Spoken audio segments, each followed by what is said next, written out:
Panjagutta police station నగరం నడిబొడ్డున ఉండే ఈ ఠాణాకు దేశంలోనే అత్యుత్తమ పోలీస్ స్టేషన్గా గుర్తింపు ఉంది. అత్యధిక ఎస్ఐలు ఉండే ఈ స్టేషన్ ఇన్వెస్టిగేషన్కు పెట్టింది పేరు.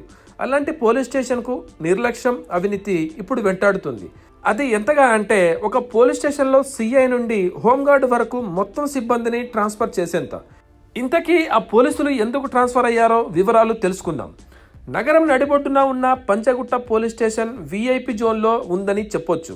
ఇక్కడ సీఎం క్యాంపు కార్యాలయం మొదలు ఎన్నో కీలకమైన ఆఫీసులు, అధికారుల కార్యాలయాలు, పెద్ద పెద్ద వ్యాపార సంస్థలు ఉన్నాయి.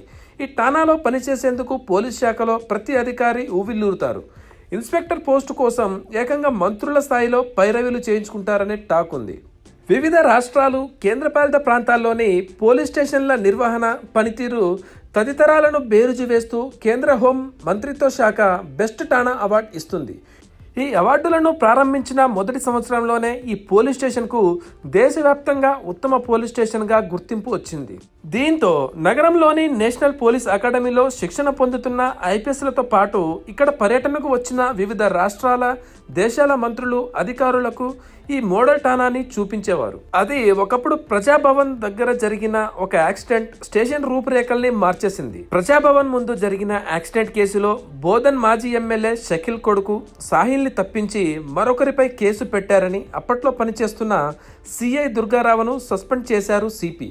సిఐ దుర్గారావుకు మరికొంతమంది సిబ్బంది సహకరించారనే ఆరోపణలు వచ్చాయి. రీసెంట్ గా పంజాగుట్టలో ఒక వ్యక్తి ఫుల్లుగా తాగి తన కారుతో రోడ్డుపై ఉన్న వారందరినీ గుద్దుకుంటూ వెళ్లాడు. అతన్ని పట్టుకొని స్థానికులు పోలీసులకు అప్పగించారు. ఆ తర్వాత ఆ వ్యక్తిని రిమాండ్కు తరలిస్తుండగా పోలీసుల నుండి తప్పించుకున్నాడు. పోలీసుల నిర్లక్ష్యంతోనే ఇలా జరిగిందనే ఆరోపణలు వచ్చాయి. వివిధ కేసుల్లో అరెస్ట్ అయిన నిందితులను కోర్టులకు, జైళ్లకు తరలించే టైంలో పంజాగుట్ట పోలీసులు ఎమరుపాటుగా ఉంటున్నారనే విమర్శలు వచ్చాయి.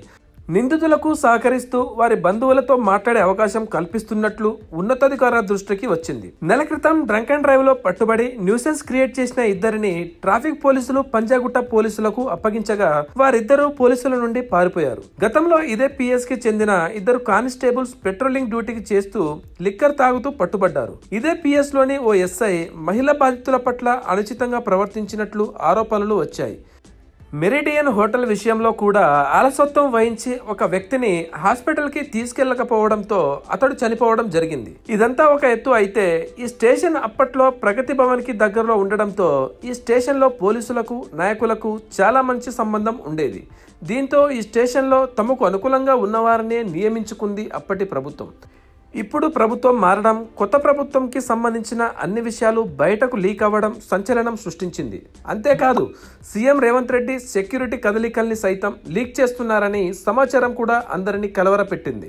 దీంతో పూర్తి ప్రక్షాళన అవసరమని భావించి హైదరాబాద్ సిపి కొత్తకోట శ్రీనివాస్ రెడ్డి సంచలన నిర్ణయం తీసుకున్నారు. పంజాగుట్ట పోలీస్ స్టేషన్ను ప్రక్షాళన చేస్తూ సిపి ఆదేశాలు జారీ చేశారు. పంజాగుట్ట పోలీస్ స్టేషన్ సిబ్బంది మొత్తాన్ని మార్చేస్తూ కీలక నిర్ణయం తీసుకున్నారు. ఇక్కడ ఎస్ఐల నుంచి హోంగార్డు స్థాయి వరకు దాదాపు 90% మంది సిబ్బందిపై బదిలీ వేటు వేశారు. ఈ స్టేషన్లో పనిచేస్తున్న వారిలో 6 ఎస్ఐలు, 8 మంది ఏఎస్ఐలు, కానిస్టేబుళ్లు, హోంగార్డులు కలిపి 85 మందిని ఏకకాలంలో ఏఆర్ హెడ్ క్వార్టర్స్కు అటాచ్ చేస్తూ నగర పోలీస్ కమిషనర్ ఉత్తర్వులు జారీ చేశారు. పంజాగుట్ట పోలీస్ స్టేషన్కు కొత్త సిబ్బందిని కేటాయించారు.